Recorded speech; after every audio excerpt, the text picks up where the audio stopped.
49ers offseason grade. This is from Seth Walder of ESPN. Gave their offseason a B+ after now that it's pretty much over. He said their biggest and best move was extending Trent Williams. His favorite move was signing Mike Evans, and his least favorite move was drafting Dejon Stribling. Here's what he wrote. Seahawks, fresh off a Super Bowl victory. Rams spent the offseason loading up for another run, but despite a quieter offseason, the Niners shouldn't be overlooked in the NFC. What does that mean? They shouldn't be overlooked. Does that mean you think they're going to finish first or second, or you think they're going to be a strong third? Don't we all think they're going to be a strong third? I love when people say stuff like they shouldn't be overlooked. Who are you referencing? To whom are you talking? Back to him. San Francisco scored an early victory in free agency, landing Evans on a 3-year deal that pays him just over $14 million per year and is fully guaranteed for only $14.3 million he'll earn in 2026. It was clearly a below-market deal, and it's a testament to Kyle Shanahan and the Niners that Evans wanted to take it to play for San Francisco, and it meant the team could upgrade at wide receiver without sacrificing future financial situation. I'm going to just pause and interject here, and please allow me to. It's my show. When people talk about the Mike Evans deal, it may turn out great. It clearly was cheap. And when people talk about why it's cheap, they always give the Niners the benefit of the doubt. It was clear, he says, clearly a below market deal, and it's a testament to Kyle Shanahan and the Niners. Isn't it also a testament to the fact that Mike Evans is 33 and coming off the worst season of his career? Isn't it both? Like, yeah, they're making it seem like it's 28-year-old Mike Evans, and he decided to sign with the Niners, even though a bunch of teams wanted to give him like $23 million a year. Who else wanted him? Allegedly, the Bucs wanted him, but if they had re-signed him, he would have been behind Egbuka and Chris Godwin. He would have been the number 3 receiver at best on that pecking order. He wouldn't even start for that team anymore. So that's why he left Tampa. And then he got this below market deal because he doesn't have a market anymore because he's 33. So he could be really good, but like to act like the Niners pulled something off that only they could have pulled off, only they wanted him. And I feel like Tampa felt like they had to want him because he's going to end up on their Ring of Honor one day. But really, they didn't want him enough to throw him the ball that much last year. I'm just saying. Continuing, Jawan Jennings left in free agency, but the Niners also added Christian Kirk and used its first draft selection on Dejon Stribling at pick 33. The Stribling selection was a bit of a head-scratcher. He'd been a late riser, but this was a reach, and reaching in the draft is bad process. Right. The Niners also had success on the trade market, exchanging a third-round pick for defensive tackle Osa Odighizuwa, considering how inflated trade costs are for impact players in their prime. This was good work. Odighizuwa is coming off a season in which he recorded a pass rush win rate in the 84th percentile at defensive tackle, and he will cost only $16.75 million in cash in 2026. Yeah, but he also cost the Niners a third-round pick. And when people talk about the Osa Odighizuwa trade, which was a good trade, they never talk about the fact that he was the Niners' second choice. Their first choice was to sign John Franklin Myers, not to trade for Osa Odighizuwa, because although John Franklin Myers is more expensive in terms of cash than Odighizuwa, he's also better, and he doesn't cost a pick because he was a free agent. Niners tried to sign him, made a strong push. It seemed like they were in his final 2 teams of consideration, but he ultimately signed with the Tennessee Titans, because if you were going to sign with the Niners or the Tennessee Titans, wouldn't you sign with freaking Tennessee? I mean, they won 3 games last year. How many games they won last year? Here are my prize picks for the 49ers 2026 season. Brock Purdy, 25.5 passing touchdowns, more or less. I'm going to say less. Christian McCaffrey, 974.5 rushing yards, more or less. I'm going to say less. Mike Evans, 924.5 receiving yards, more or less.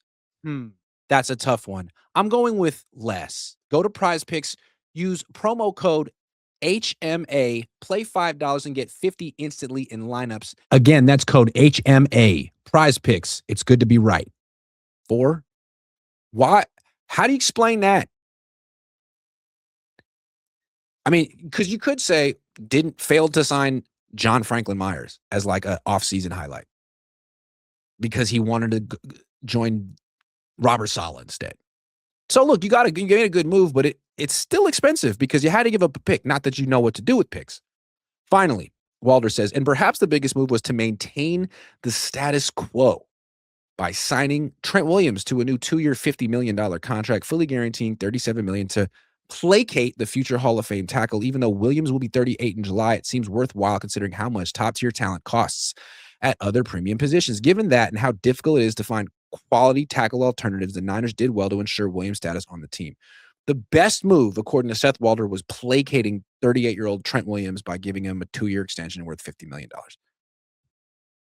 And yet, they would not placate Brandon Ayuk with red shorts. Things people did not Walder did not mention in here.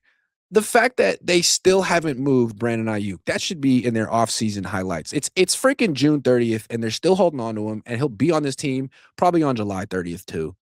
And that's affecting them. It's affecting their coverage. It's the biggest story. You can't ignore it.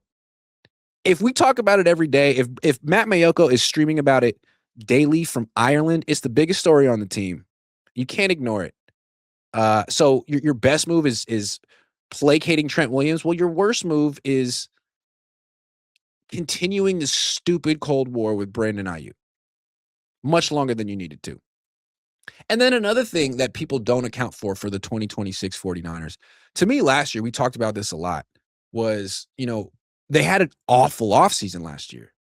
But I think a lot of people felt like, okay, well, it's a 6-win team and you gutted your team. But I'm still kind of bullish on the 2025 Niners because Robert Saleh is back. And he's such a huge upgrade over Nick Sorensen.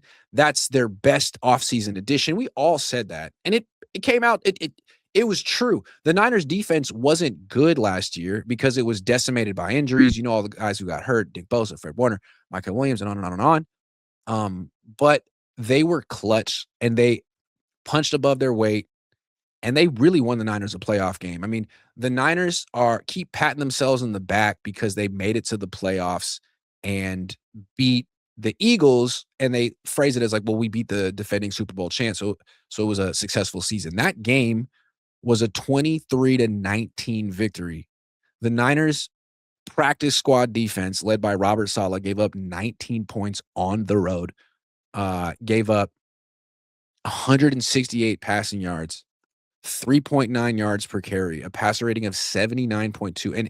And you can't say that like, well, that's because the Niners offense, sure, they only scored 19 points, but they held the ball most of the game and kept the Niners defense fresh. No. The Niners offense was on the field for 24 minutes.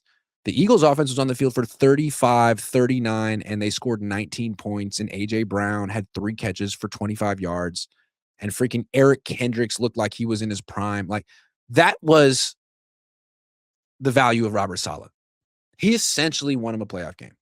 And he did such a good job with those backups and practice squad guys that he instantly became a head coach again, even though he's never had a winning season as a head coach. But he was one and done as a defensive coordinator. You know who won't be one and done as a defensive coordinator? Raheem Morris. Because he's not as good as Robert Saleh. Now, he's not as bad as Nick Sorensen either. But if we're accounting for where the Niners, changed the most over the offseason, you got to talk about the defensive coordinator. Just like on the Seahawks, when you're accounting for whether they're going to come back and win the Super Bowl again, it's not just about Kenneth Walker and Reek Woolen and Boye Mafe. Like, what about, to me, the number one thing you got to talk about with the Seahawks going into 2026 is the fact that they lost Clint Kubiak. He was a upper echelon offensive coordinator. He was good with the Saints. He came to the Seahawks with experience. He did a great job. He improved as the year went along. He was one of their MVPs. Now he's gone, and they've replaced him with Brian Fleury, who might be good, but he's never called a play in his life in the NFL, definitely in the NFL. So that's the big unknown with the Seattle Seahawks, and it's why I'm not so, eager to pick them to win the Super Bowl again, although I didn't pick them to win Super Bowl last year either, so doesn't mean I know what I'm talking about. But I think that's a fair thing to bring up with them. He's the big unknown. And with the Niners, Raheem Morris isn't necessarily an unknown. He's been around for a long time, but that doesn't really speak well for him either because he's never had a top 10 defense. He's never been particularly dominant. He has been able to construct some defenses that can take the ball away, create splash plays, and maybe that will be better than what Robert Saleh was doing. But I think giving up 19 points in a playoff game is pretty good. And so now you're going to have a defense with Raheem Morris, who historically has been, much softer against the run. He may get some more turnovers, and turnovers are great. Great. But he's going to give up more explosive plays. He's going to give up more yards per carry. He's going to blitz more, and he's going to expose his DBs, his safeties. And if that blitz doesn't get home, if his blitzes aren't really good, Niners are in trouble. So I would not give the Niners a B plus as Seth Walder did. That seemed very generous. That seemed like as generous as you could possibly be. I would give the Niners a C. A C. I mean, their draft was reach after reach after reach after reach. Maybe some of those guys will be good, but it's like, what's the point of having those value? Like, what's the point of holding on to your second round pick and not trading them for veterans if you're just going to spend it on guys who are, with third round grades? So the draft was real underwhelming. One of the worst drafts in the league. And free agency, like the best thing they did was sign Mike Evans and Dre Greenlaw and trade for Osa Digizua because John Franklin Myers didn't want. And why didn't John Franklin Myers want to sign with the Niners? Did they not offer enough? Were they being cheap? Is he worried about the substation? I don't know. I would say C. If Mike Evans stays healthy, if Dre Greenlaw stays healthy, that's a whole different story. Then you'd have to go back retroactively and say, man, that's a good offseason. But if they get hurt, then you go back and be like, damn, this was a flop of an offseason. So I'm trying to split the difference. I can't predict injuries, although you can predict players' bodies breaking down over time. I would give it a C offseason. They started the offseason as the third best team in the NFC West. They ended the offseason as the third best team in the NFC West. So how is that a B plus? Are they better than last year? I mean, maybe on the field, but again, just because they're getting Nick Bosa and Fred Warner back doesn't necessarily mean their defense will be better than last year. It could, but in 2024, they had Nick Bosa, they had Fred Warner. Their defense sucked ass. That's a technical term. Last year, they had neither of those guys. The defense gave up 19 points in a playoff game. So a lot depends on Raheem Morris. He does have experience, but he's, installing a 3-4. He's going to be blitzing. Who is the good blitzer on this team?